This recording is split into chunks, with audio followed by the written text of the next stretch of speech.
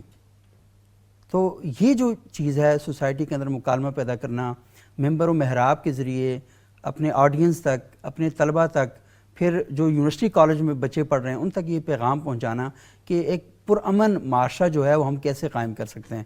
تو یہ جب تک مکالمہ نہیں ہوگا تب تک تو یہ نہیں پیدا ہو سکتا نا. کیسے کیا جائے یہ مکالمہ؟ مکالمہ کی ضرورت تو تمام تعلیمی اداروں میں جی جو بالکل طلباء پڑھنے والے ہیں ان کے لیے ذہنی تربیت اس کی ضرورت ہے. ہمارا میڈیا اس میں بنیادی کردار ادا کر سکتا ہے. لیکن ہمارا میڈیا جو مکالمہ کرواتا ہے وہی ہوتا ہے کہ رات کو 6 بندے لڑ رہے ہوتے ہیں، اس کا نام مکالمہ رکھ دیا انہوں نے. یہ بھی ایک بڑا مسئلہ ہے. اور جہاں تک اسلام کی پاکیزہ تعلیمات ہیں امن کے حوالے سے، باہمی احترام کے حوالے سے، مدارس میں تو ہم لوگ یہ چیزیں تربیت دیتے ہیں، پڑھاتے ہیں. تو یہ چیزیں جو اسلام کی اس طرح کی تعلیمات ہیں، پاکیزہ تعلیمات ہیں، اسلام نے کس انداز سے اپنے آپ کو دنیا میں پھیلایا، یہ اسلام کا جو فروغ ہوا ہے اس کے پیچھے اسلام کی خوبصورت اخلاقی تعلیمات کیا تھیں، یہ چیزیں میڈیا پہ لائی جائیں، نصاب کا حصہ بنائی جائیں. ہمارے عصری تعلیمی ادارے اگر وہاں ضرورت ہے ان چیزوں کی، ان کو شامل کیا جائے. مدارس میں پڑھائی جاتی ہیں لیکن وہ اور زیادہ اس کو اہمیت کے ساتھ پیش کریں. اور اس طرح کی جو آیات یا احادیث مبارکہ آتی ہیں جن میں یہ تعلیمات ہوں ان کو فوکس کر کے ان کو زیادہ اہتمام سے پڑھائیں. تو میں سمجھتا ہوں کہ یہ کوششیں ہماری انشاءاللہ ان کا بھی اثر ہوگا. بالکل. تو یہ کوششیں جاری رکھنی چاہیے، آدمی مایوس نہ ہو. صحیح، بالکل مایوس نہیں ہونا چاہیے. لیکن کچھ واقعات ایسے ہوتے ہیں کہ جیسے عطا صاحب بیان کر رہے تھے کہ یہ اب ناروے میں رہتے ہیں. تو ناروے میں یہ ہیں تو مسلمان لیکن اقلیت کے اندر رہ رہے ہیں. پاکستان کے اندر ہم اکثریت میں رہ رہے ہیں. تو ہماری جو اکثریت ہے پاکستان کے اندر، تو ہم اس میں یہ دیکھتے ہیں کہ یہاں پر اقلیتوں کے ساتھ کیا ایشو ہو رہا ہے اور کیا جو معاملہ ہے وہ ہو رہا ہے. تو ہمیں ان ساری چیزوں کو دیکھنا چاہیے. اور میرا خیال ہے کہ اس وقت ہمارے ساتھ پاکستان علماء کونسل کے چیئرمین جناب حافظ طاہر محمود اشرفی صاحب لائن پر ہیں. السلام علیکم اشرفی صاحب. وعلیکم السلام. اشرفی صاحب یہ بتائیے گا کہ آئے روز اس طرح کے واقعات ہو رہے ہیں، آپ بھی مذمت کرتے ہیں، وزیر اعظم صاحب نے بھی مذمت کی ہے، ہماری سیاسی اور مذہبی جماعتوں کے رہنما بھی مذمت کر رہے ہیں، لیکن یہ واقعات ختم نہیں ہو رہے، تھمنے کا نام نہیں لے رہے. وجہ کیا ہے؟ بسم اللہ الرحمن الرحیم، نحمدہ ونصلی ونسلم علی رسول الکریم. صبوح بھائی، آپ ماشاءاللہ اس سارے معاملات کو بہت اچھے طرح جانتے ہیں. ہم 40 سال سے حالت جنگ میں ہیں. 20-22 سال تو اس ملک میں متفقہ طور پر جو ایکسٹریمزم تھا، جسے آپ انتہا پسندی کہتے ہیں یا انتہا پسندانہ رویے ہیں، ان کی ہر سطح پر سرپرستی ہوئی ہے. صحیح. اس کے بعد سرکار کی سرپرستی تو ختم ہو گئی، لیکن آج بھی جو ہماری پولیٹیکل یا مذہبی جماعتیں ہیں ان کے ہاں یہ عمل جاری ہے. کوئی بھی جماعت لے لیں، کھل کر کوئی جماعت جو ہے وہ اس رویے کے خلاف میدان میں آنے کو تیار نہیں ہے. وزیر اعظم عمران خان صاحب نے یہ ہمت اور کوشش کی کہ انہوں نے سری لنکا کے پاکستانیہ جو ہوا سری لنکن کا، اس پر طرح ضرورت مندانہ موقف اختیار کیا، اور اس کے بعد پھر تمام علماء کو ہم نے جمع کیا اور ملک کی جو مقتدر مذہبی قیادت ہے، یہ پہلی مرتبہ تھا کہ سب نے متفقہ اس کی مذمت کی. صحیح. لیکن یہ جو 15-20 سال کا بچہ ہے یہ تو پیدا ہی اس پہ ہوا ہے. اس کی تربیت اور اس کی ذہن سازی اور اس کے نظریات کی تبدیلی، ایک تو یہ محنت کی ضرورت ہے، اور اس کے ساتھ ساتھ آپ کے اس کے بہت سارے معاشی اسباب بھی ہیں اور بھی بہت ساری چیزیں ہیں.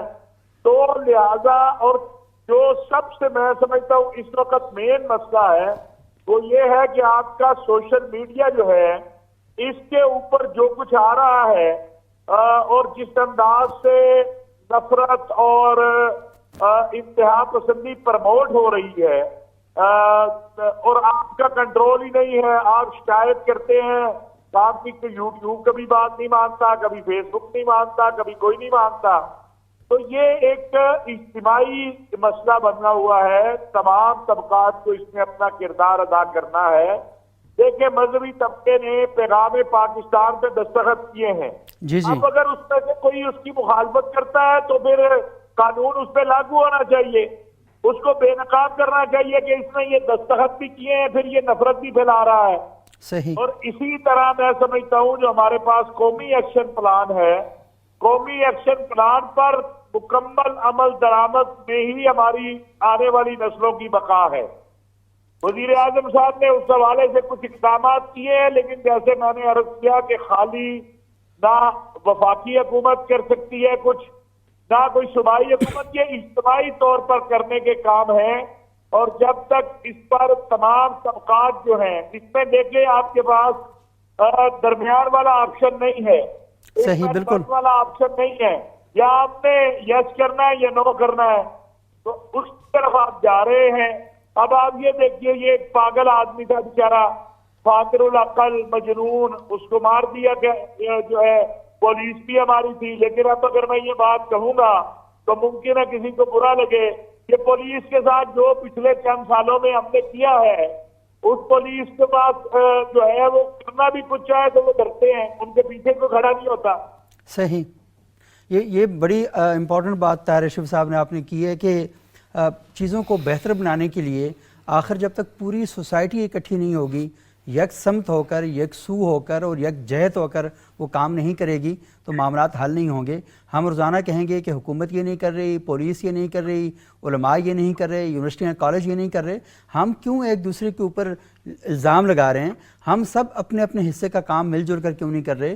سوسائٹیاں جب ایوالو ہوتی ہیں، سوسائٹیاں جب آگے بڑھتی ہیں تو وہ مشترکہ طور پہ بڑھتی ہیں. ایسا نہیں ہوتا کہ ایک انسانی وجود کے اندر اس کا ہاتھ بڑھ رہا ہو اور دوسرا ہاتھ نہ بڑھ رہا ہو، اس کا سر بڑھ رہا ہو اور اس کی جسم کا نچلا حصہ نہ بڑھ رہا ہو. تو پوری جسم کو برابر بڑھنا ہوتا ہے. جب پورا جسم برابر بڑھتا ہے تو اس کے اندر ایک بہتری پیدا ہوتی ہے اور ہمیں دور سے وہ اپاہج نہیں لگتا، معذور نہیں لگتا، لنگڑا لولا نہیں لگتا. ایسا نہیں لگتا. جب تک آپ پورے جسم کی برابر افزائش وہ نہیں کریں گے، اس کو برابر صحت مندانہ قسم کا ماحول نہیں دیں گے، چیزیں ہرگز بہتر نہیں ہوں گی. تو بجائے اس کے کہ دوسروں کی طرف انگلیاں ہم اٹھا رہے ہیں، تو ہمیں چاہیے کہ ہم تھوڑا سا مل بیٹھ کر بات چیت کے ذریعے ایک دوسرے کے پاس جا کر، ایک دوسرے کو اپنے پاس بلا کر معاملات کو بہتر بنانے کی کوشش کریں. ایک وقفہ لیتے ہیں، وقفے کے بعد دوبارہ آپ کی خدمت میں حاضر ہوتے ہیں.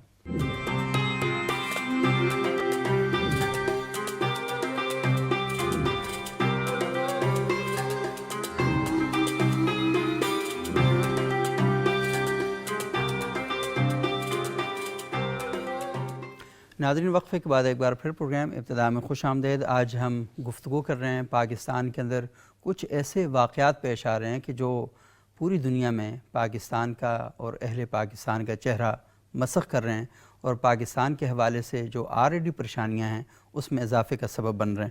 اور ہمیں بریک سے پہلے ہمارے ساتھ موجود تھے مولانا ڈاکٹر تنویر احمد علوی صاحب.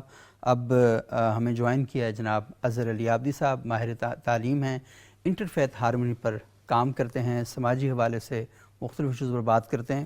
بہت شکریہ اظہر عابدی صاحب. اظہر صاحب، میں آپ سے جاننا چاہوں گا کہ ایک تو یہ کہ ہم ہمیشہ واقعات ہوں، ہم مذمت کریں، ہم مذمتی ٹویٹ کر دیں، ایک آدھ پریس کانفرنس کر دیں، ہم سمجھتے ہیں بس ہمارا جو فرض ہے وہ پورا ہو چکا. سوسائٹی کی بلڈنگ میں، معاشرے کی تشکیل میں تعلیم کا انتہائی اہم کردار ہے.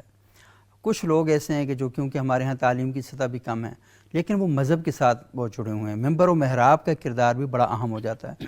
اس کے ساتھ ساتھ میڈیا، ریڈیو، ٹی وی، اخبار، ان کا بھی بہت امپورٹنٹ رول ہے. سوشل میڈیا کا جیسے طاہر اشرفی صاحب بیان کر رہے تھے تو بہت ہی اہم کردار ہے. تو یہ جو سوسائٹی کے ڈفرینٹ سیگمنٹ ہیں، یہ جب تک آپس میں اکٹھے نہیں ہوں گے، جڑیں گے نہیں، تو کوئی چیزیں بہتر نہیں ہو سکیں گی. بتائیں کہ کیا کوئی ایسا پالیسی بنائی جا سکتی ہے، کوئی بنیادی چیزیں کہ سوسائٹی کے اندر ہم آہنگی پیدا کرنے کے لیے، رواداری پیدا کرنے کے لیے کیا اقدامات کیے جائیں؟ جی بالکل آپ نے درست فرمایا. میں تو جب پاکستان کا قیام ہوا تھا اس میں قائد اعظم کی مثال دینا چاہوں گا کہ جب لارڈ ماؤنٹ بیٹن نے 14 اگست کو انتقال اقتدار ہو رہا تھا تو یہ کہا کہ اکبر بادشاہ کی روایت پہ عمل کرتے ہوئے آپ رواداری اختیار کریں اور دیگر مذاہب کے لوگوں سے بردباری اور حسن اخلاق سے پیش آئیں. تو قائد اعظم نے فوراً اپنی تقریر میں جواب دیا تھا کہ شہنشاہ اکبر تو کل کی بات ہے، ہم نے 1350 سال قبل اپنے مذہب سے اور رسول اللہ سے انہوں نے نام لیا تھا یہ سیکھ لیا تھا کہ دوسرے مذاہب کے ساتھ اور انٹرفیتھ کے حوالے سے کیا سلوک کرنا چاہیے، اور بہترین سلوک کیا گیا تھا مدینہ میں میثاق جی مدینہ ہوا، میثاق بالکل۔ مدینہ میں، اور رسول اللہ کا جو طرز عمل اور سنت رہی۔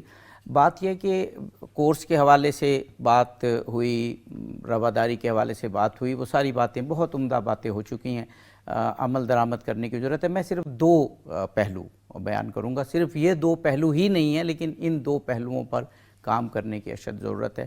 ایک تو قانون کا نفاذ۔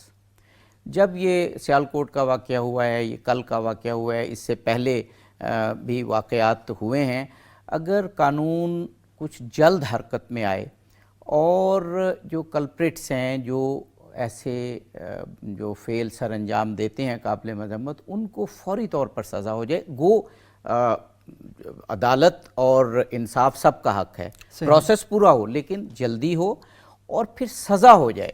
ہم نے یہ واقعات ہوتے ہیں لیکن سزا ہوتے ہم نے کسی کو نہیں دیکھا۔ ایک تو سزا کا نفاذ یعنی عدل کا نفاذ، جب ہم سزا کی بات کرتے ہیں تو عدل کی بات کرتے ہیں، عدل کا نفاذ جلدی ہو، اور جو واقعی مجرم ہیں ان کو قانونی سزائیں ہونی چاہیے۔ جب تک کہ اسلامی جو قوانین اور جو اسلامی سزائیں ہیں ان کا فلسفہ یہ ہے کہ دوسرے عبرت پکڑیں، ایک تو اس میں ہم بہت کمزور نظر آتے ہیں۔ دوسری بات، حکومتی سطح پہ تو کام ہوتے ہیں اور ہونے بھی چاہیے، اور میں بھی یہی کہتا ہوں کہ حکومت اس کام کو کرے، لیکن سوشل سطح پہ بھی ہونے چاہیے، اور ایسی تنظیمیں، ایسی آرگنائزیشنز ہونی چاہیے جو انٹرفیتھ ہارمونی، بین المذاہب ہم آہنگی پیدا کریں۔ ہم نے پاکستان میں اور بھی ہوں گی، ہم نے ایک تنظیم بنائی ہے فورب کے نام سے، جس میں چرچ آف انگلینڈ کے ہیڈ بھی ہیں، جس میں ہمارے ہندو رہنما بھی ہیں، جس میں ہمارے مسیحی برادران بھی ہیں، اور بھی جتنے بھی سیکٹ پاکستان میں بستے ہیں۔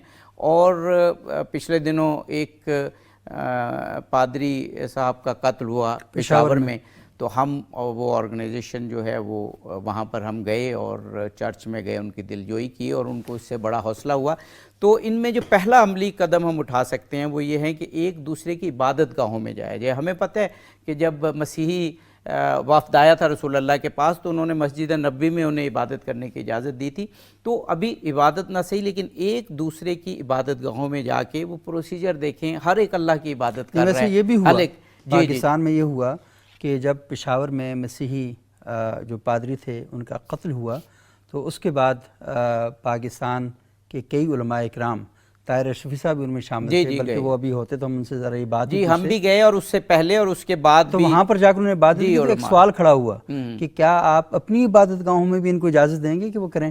تو طاہر اشرفی صاحب نے کہا کہ جو لاہور میں وہ بحریہ ٹاؤن کی مسجد میں نماز پڑھاتے ہیں، انہوں نے کہا یہاں پر آئیں اور ہمارے ساتھ بیٹھیں اور اپنی عبادت کریں، تو ان کو آفر کیا انہوں نے۔ بالکل ٹھیک۔ تو یہ بہت ضروری ہے کہ سوشل لیول، کیونکہ یہ واقعات سماجی لیول پر ہی ہو رہے ہیں نا، اس کی وجوہات جو بھی ہوں، بے روزگاری ہے، کچھ لوگ فرقہ واریت پھیلاتے ہیں، اور اس کے علاوہ بہت سی سلیبس میں اس طرح سے ہم آہنگی کی چیزیں نہیں ہیں، یہ سب ہونی چاہیے، میں ان میں سے کسی کا انکار نہیں کر رہا، لیکن سوشل لیول پہ ہم اپنے حصے کی شمع تو جلائیں، ہم اپنے حصے کا کردار تو ادا کریں۔ اور مجھے یہ یقین ہے جب ہم اس کی میٹنگز کرتے ہیں اپنے فورب ادارے کی، تو ہم نے جس کو بھی، چاہے وہ مذہبی رہنما ہیں، تعلیمی ماہرین ہیں، صحافی ہیں، جن کو بھی کہا وہ ان محفلوں میں، ان میٹنگز میں آئے اور بڑی مثبت باتیں کی۔ اور میں ایک آپ کو بات بتاؤں، انسانی یہ نفسیات ہے، جب آپ کسی کے قریب ہوتے ہیں تو اس سے ہمدردی ضرور ہو جاتی ہے، یا اس کے نقطہ نظر سے قربت ضرور ہو جاتی ہے۔ یہ تمام مذاہب کے لوگ پاکستان میں آپس میں ملیں تو یہ جو واقعات ہو رہے ہیں، یہ مجھے یقین ہے کہ ایسے حلقے، ایسی شخصیات، ایسے علماء، ایسے دانشور، ایسے مذہبی رہنما ضرور ڈیولپ ہوں گے کہ جو ان واقعات کی مذمت کریں گے اور سوسائٹی کو نارملائز کرنے میں اپنا کردار ادا کریں گے۔ اور یہ دیکھیں، یہ بڑی اہم بات ہے کہ ہم یہ بات تو کرتے ہیں نا کہ صرف مذہبی لوگ جو ہیں وہ آپس میں اکٹھے ہو جائیں، اصل چیز تو یہ ہے کہ سوسائٹی کے اندر مختلف قسم کے طبقات ہیں، اور وہ جو مختلف طبقات ہیں، کیونکہ شیعہ سنی اختلاف رہے گا، 1400 سال سے اگر آپ ختم نہیں کر سکے تو آگے بھی نہیں کر سکتے۔ ہندو ہیں، مسلمان ہیں، ان کے درمیان اختلاف رہے گا، بہت سے بنیادی اختلاف ہیں وہ رہیں گے، لیکن ہندوستان میں اس اختلاف کے ساتھ مسلمان بس رہے ہیں نا، وہ جی رہے ہیں۔ ہمارے ہاں یہ جو اختلاف ہے 1400 سال سے ہے، لیکن اس اختلاف کے ساتھ لوگ جی رہے ہیں نا۔ یہ جو آپ نے بات کی نا، یہ قرآن پاک میں یہ بات بیان ہوئی ہے کہ دوسرے مذاہب کے لوگوں کو کہا گیا کہ جو ہم میں مشترک چیز ہیں، مثلا ایک مشترک چیز خدا واحد کی عبادت ہے، بہت سارے مذاہب تعالوا میں الی کلمۃ سواء بیننا وبینکم الا نعبد الا اللہ، تو وہ اس یہ کا کریں مطلب ہے یہاں پہ قرآن ہمیں یہ بتاتا ہے کہ سوسائٹی کے ڈیفرنٹ سیگمنٹس کے مشترکات ساتھ ہوں گے، مشترکات تلاش ہاں، کریں. مشترک- یہ بنیاد میرا مجھے اگر ایک جملہ آپ کہنے کی اجازت دیتے ہیں نا پورے پروگرام میں کہ آپ ایک جملہ کہہ سکتے ہیں، تو میں یہی جملہ کہتا ہے کہ خدا را مشترکات تلاش کریں، اختلافات تلاش نہ کریں. ہاں، مشترکات آپس میں تلاش کریں، اور زندہ معاشرے آپس میں اختلاف کرتے ہیں.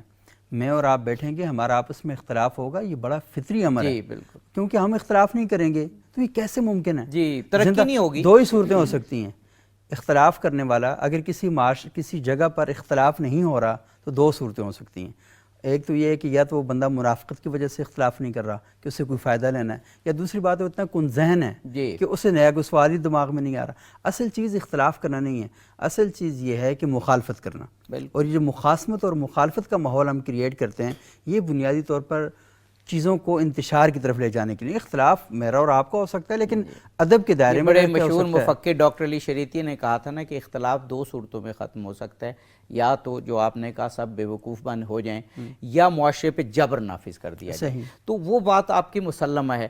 ہم کیونکہ اختلافات تلاش کرنے میں ذرا تیزی دکھاتے ہیں اور مشترکات تلاش کرنے میں نمایاں سستی، جلدی ہوتے ہیں نا. تو اس لیے میں نے یہ بات کی کہ جتنے بھی مذاہب ہیں ان میں بہرحال مشترکات موجود ہیں. اور ایک چیز اور، ایتھیسٹ بھی اگر ہیں، یعنی وہ لوگ کہ جو خدا کو بھی نہیں مانتے، وہ فطرت کو مانتے ہیں. اور بہت سے ہمارے علماء نے یہ کہا کہ جو صحیح فطرت کو مانتا ہے وہ دراصل خدا ہی کو مان رہا ہوتا ہے، بس اس نے اس کا نام فطرت رکھ دیا ہے. فطرت سلیم ہے، نیک عمل کرتا ہے، سچ بولتا ہے، کام اچھے کرتا ہے، لوگوں کو آپس میں ملاتا ہے، معاشرے میں ترقی کے اسباب بہم پہنچاتا ہے. تو وہ فطرت سلیمہ کو مانتا ہے، تو گویا وہ کسی حد تک وہ اس کے ذہن میں ایک خدا کا تصور ضرور موجود ہے. بالکل تصور موجود ہے. اصل چیز یہ ہے کہ اس کی چیزوں سے نکل کے آ رہی. اچھا عطا انصاری صاحب، ہم یہ دیکھتے ہیں کہ ہمارے معاشرے کے اندر ایک اور بھی بڑا فیشن ہے، ٹرینڈ چل رہا ہے کہ جب بھی پاکستان کے اندر کوئی اس طرح کے واقعات ہوتے ہیں نا، مثال کے طور پر توہین کے واقعات ہو گئے، سڑکیں گندی ہیں، صفائی کا انتظام نہیں ہے، ٹریفک سگنل ہم توڑ رہے ہیں، ایک دوسرے کے ہمیں پتہ ہی نہیں چلتا کہ عبادت کی طرف ہم لوگوں کو اس طرح بلاتے ہیں کہ جب تک ہم بہت سے لوگوں کی زندگیوں کو بے سکون نہ کر دیں، ہم سڑکیں بند کر دیں گے، لوگوں کے لیے مسائل کریٹ کریں گے اور پھر کہیں گے نہیں ہمارا مذہبی حق ہے. تو اس طرح کی چیزیں ہم سوسائٹی کے اندر کر رہے ہوتے ہیں. اور جب یہ کہا جاتا ہے نا کہ ایسا کیوں ہے، تو فوری طور پر کہا جاتا ہے دیکھیں یہ جو امریکہ ہے نا یہ سارا کچھ وہ کروا رہا ہے، یہ جو ہے نا یورپ یہ سارا کچھ وہ کروا رہا ہے ہم سے. مجھے بتائیں کہ آپ تو وہاں رہتے ہیں، تو یہ واقعی وہ تیز لوگ ہیں کہ سارے شر فساد ہم سے وہ کروا رہے ہوتے ہیں؟ میں تو بہت ہی ناقص العقل انسان ہوں، لیکن یہ کہ جہاں تک میں نے اپنے بزرگوں سے بڑوں سے سنا ہے وہ یہی سنا ہے کہ اپنے گریبان میں جھانکیے، اپنے کردار کو بہتر کیجئے، اپنے لیے ایک راستہ جو ہے وہ متعین کیجئے، اور پھر جو ہے عملی زندگی میں جو آپ مثلا کہ تھیوریٹیکل باتیں کرتے ہیں، چاہے وہ مذہبی ہوں چاہے وہ غیر مذہبی ہوں، ان کو جو ہے اپلائی کیجئے. ہم نے تو یہی سنا ہے، لیکن جب ہماری سوسائٹی میں ایسا ہوتا تو نہیں ہے، صرف باتیں ہی باتیں ہوتی ہیں اور مقابلہ ہوتا ہے. اس گروہ کا اس گروہ سے مقابلہ ہے، وہ گروہ کے اندر پھر گروہ بندی ہے، ان کا آپس میں مقابلہ ہے. وہ توہین رسالت کے معاملے میں بھی جو ہے وہ رویہ کچھ اسی طرح کا لگتا ہے. ہاں، بہت سے معاملات ایسے آئے جیسے خوشاب میں بینک مینیجر کا قتل ہوا تو اس نے کہا جی توہین رسالت کی ہے، پتہ چلا جی اس کو ڈیوٹی پہ نہیں آ رہا تھا، کام نہیں کر رہا تھا. تو بہت آسان سا کام ہے کہ مذہب کا ایک الزام لگا دو اور باہر نکل کے نعرے لگاؤ، سوسائٹی آپ کے ساتھ کھڑی ہو جائے گی. کہ ان ایشوز پہ جس طرح ہم نے پہلے بات کی ہے کہ مذہب کا جب آپ ساتھ ہیں تو سب کچھ چھوڑ کے آنے کے لیے تیار ہو جاتے ہیں. تو ابھی ہم اپنی سوسائٹی میں اگر ہم دیکھیں، پاکستانی معاشرے میں اگر ہم دیکھیں، تو یہ جو نہایت افسوسناک جو واقعات پشت در پشت پیش آ رہے ہیں مسلسل. صحیح. سیالکوٹ کا واقعہ دیکھیں، جتنا افسوسناک ہے اور ہم نے مذمت کی ہے وہ اپنی جگہ پہ، لیکن اس ایک بدنما داغ کو ہم ختم نہیں کر سکتے. جو زیادتی ہوئی ہے اس کا تو ہم ازالہ نہیں کر سکتے. اس میں یہ بھی حکومت کی ذمہ داری ہے کہ جو محرکات ہے کیا ہوا تھا اس پہ تحقیق کر کے وہ بھی منظر عام پر لایا جائے. صحیح. کہ اصل کیا محرکات تھے. اور اسی طرح جب تک یہ نہیں آئیں گے تو پھر وہ ایک چیز ایک بڑک اٹھی آگ اور وہ ختم ہو گئی. تو کل کا جو واقعہ ہے اس میں بھی یہی ہے کہ آپ اس کے محرکات تک پہنچنے کی کوشش کریں کہ یہ کسی کا ذاتی فعل تھا جس کی وجہ سے تمام ہجوم کو اکٹھا کیا، یا اس میں دیکھیں آپ سیاسی ایشو بھی دیکھیں، ملک کو عدم استحکام کی طرف لے جانے کے لیے بھی بہت سارے محرکات ہو سکتے ہیں، سازشیں ہو سکتی ہیں، اور اس میں ہم خود انوالو ہو جاتے ہیں. مطلب اپنے لوگ جب تک اس میں ملوث نہ ہوں، اپنے معاشرے کے لوگ ملوث نہ ہوں، تو باہر سے تو کوئی بھی کچھ نہیں کر سکتا. ہم اگر استعمال ہو جاتے ہیں اور استعمال کرنے کے ذرائع بھی بہت آسان ہیں. صحیح بات. مہنگائی بڑھ گئی ہے، غربت ہے، یا آپ لوگوں کے جذبات کو ایکسپلائٹ کرتے ہیں اور پھر بالکل انتشار پیدا کرتے ہیں سوسائٹی میں. اصل حل اس کا یہ ہے کہ جو بھی واقعات ہوئے ہیں فوری طور پر اس کے محرکات کو اور اس اصل وجہ کو جو ہے پبلک کیا جائے. ابھی آپ نے میڈیا کی بات کی، جو متعلقہ لوگ تھے انہوں نے بہترین جواب دیا ہے، لیکن اب دیکھیں ایک ٹرینڈ چلا ہے سوشل میڈیا پہ، تو کسی کا کنٹرول نہیں ہے. ایک ویڈیو بنا لی اور اپلوڈ کر دیا تو ایک خبر پل میں پوری دنیا میں پھیل جاتی ہے. تو یہ ہمیں خود ہوشیار رہنا چاہیے بحیثیت شہری، ملک پاکستان کے شہری کی حیثیت سے، ایک مہذب قوم کی حیثیت سے، کہ ہم کہیں پہ بھی استعمال نہ ہو اور ایسی بھڑکنے والی اور ہمارے ملک کو، سوسائٹی کو بدنام کرنے والی چیزیں جو ہے ایک دم سے موبائل ہر ایک کے ہاتھ میں ہے، ایک کلپ بنا دے اور وہ چڑھا دیتے ہیں تو ویورز بڑھ جاتے ہیں. یہ بھی ایک ٹرینڈ چلا ہوا ہے. ویورز بڑھ جاتے ہیں اور آپ کلکس بائٹس کے لیے اور اس طرح کے آپ کام کر لیتے ہیں. لیکن دیکھیں قرآن کا، ہم جب مسلمان ہیں تو ہمارے اوپر بنیادی ذمہ داری کیا ہے؟ کیونکہ مسلمان ایک رسپانسبل سٹیزنشپ کا نام ہے کہ ایک ذمہ دار شہری تو سارے ہیں، لیکن ذمہ دار شہری ہے جو یہ کلیم کرتا ہے کہ میں مسلمان ہوں. وہ اصل میں یہ کہہ رہا ہوتا ہے کہ میرے ہاتھ اور زبان سے سوسائٹی کے اندر سلامتی پیدا ہوگی. مطلب ایک شہری کی حیثیت سے آپ یہ بھی دیکھیں نا، ایک بندے کو اگر مار رہے ہیں تو آپ کی ذمہ داری یہ نہیں کہ آپ اس کو مارنا شروع ہے، آپ ذمہ دار شہری کی حیثیت سے، مسلمان کی حیثیت سے بچانا فرض ہے آپ کا. صحیح، بالکل.